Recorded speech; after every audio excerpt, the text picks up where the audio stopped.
Hello friends, नमस्ते। मैं स्वागतिका आप सबको स्वागत करती हूँ मेरे चैनल पे। आज हम बनाने जा रहे हैं उड़ीसा फेमस कटक स्टाइल दही बड़ा आलूदम, जो कि बहुत ही फेमस स्ट्रीट फूड है। आशा करती हूँ कि आपको ये रेसिपी बहुत पसंद आएगी। तो चलिए बनाते हैं।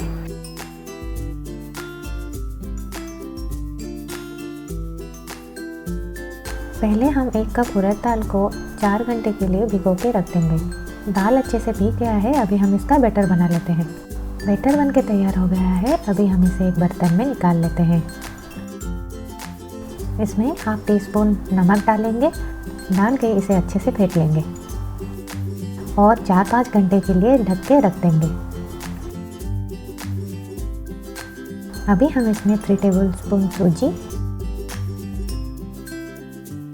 1 इंच का कुटा हुआ अदरक, कटी हुई हरी मिर्च, धनिया पत्ता, 1 टीस्पून साबुत जीरा और स्वादानुसार नमक डालेंगे।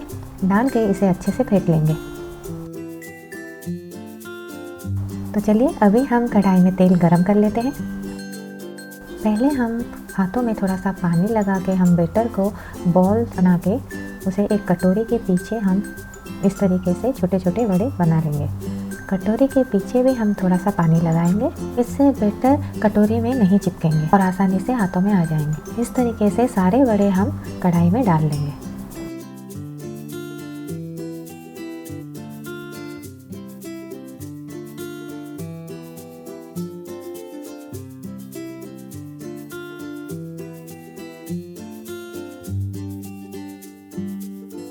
सारे छोटे छोटे बड़े बन के तैयार हो गए हैं। अभी हम इसे पानी में डाल लेंगे और ढक के कुछ देर के लिए छोड़ देंगे।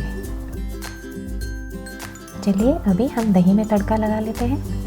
हम 1 कप दही लेंगे और थोड़ा सा पानी डाल के इसे अच्छे से फेंट लेंगे। अभी हम 3 कप पानी डालेंगे और इसे अच्छे से फेंट लेंगे। इसमें हम स्वादानुसार नमक और भुना हुआ जीरा मिर्ची का पाउडर हम डाल के इसे अच्छे से मिक्स कर लेंगे। तो चलिए अभी हम इसमें तड़का लगा लेते हैं। गरम पैन में थोड़ा सा तेल ले लें, 1 टेबलस्पून राई, 3 सूखी मिर्च, थोड़ी सी मेथी, 1 टेबलस्पून जीरा और 10 से 12 तक कड़ी पत्ता डाल लेंगे। अच्छा कलर आने के लिए हम इसमें थोड़ा सा कश्मीरी चिली पाउडर डाल लेंगे और तुरंत ही दही में हम तड़का दे देंगे।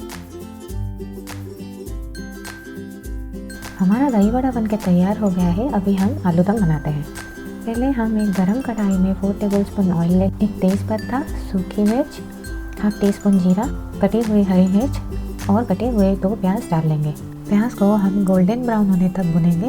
ये गोल्डन ब्राउन हो गया है। अभी हम इसमें 2 टेबलस्पून जिंजर गार्लिक का पेस्ट डाल देंगे। अभी हम इसे 5 मिनट तक भुनेंगे। इसमें 1 टीस्पून धनिया पाउडर, 1 टीस्पून जीरा पाउडर और थोड़ी सी हल्दी और थोड़ी सी कश्मीरी लाल मिर्च डाल लेंगे। 1 कटा हुआ टमाटर डाल लेंगे और थोड़ा सा नमक डाल के हम इसे 5 मिनट तक ढक लेंगे। मसाला अच्छे से भुन गया है। अभी हम इसमें कटे हुए आलू डाल लेंगे और थोड़ा सा नमक डाल के इसे अच्छे से भून लेंगे। इसमें हम थोड़ा सा धनिया पत्ता डाल लेंगे और थोड़ी देर भून लेंगे। अभी हम इसे 2 मिनट के लिए ढक लेंगे। इसमें हम 2 कप पानी डाल देंगे और 5 मिनट के लिए ढक के छोड़ देंगे। ये पूरी तरह से हो गया है। अभी हम इसमें भुना हुआ जीरा मिर्ची का पाउडर डाल देंगे और इसे कटे हुआ धनिया पत्ता डाल देंगे। हमारा आलूदम बनके तैयार हो गया है। अभी हम इसे सर्व कर सकते हैं। आप इसे घर में ज़रूर ट्राई करें और कमेंट बॉक्स में बताएं कि आपको ये रेसिपी कैसे लगी।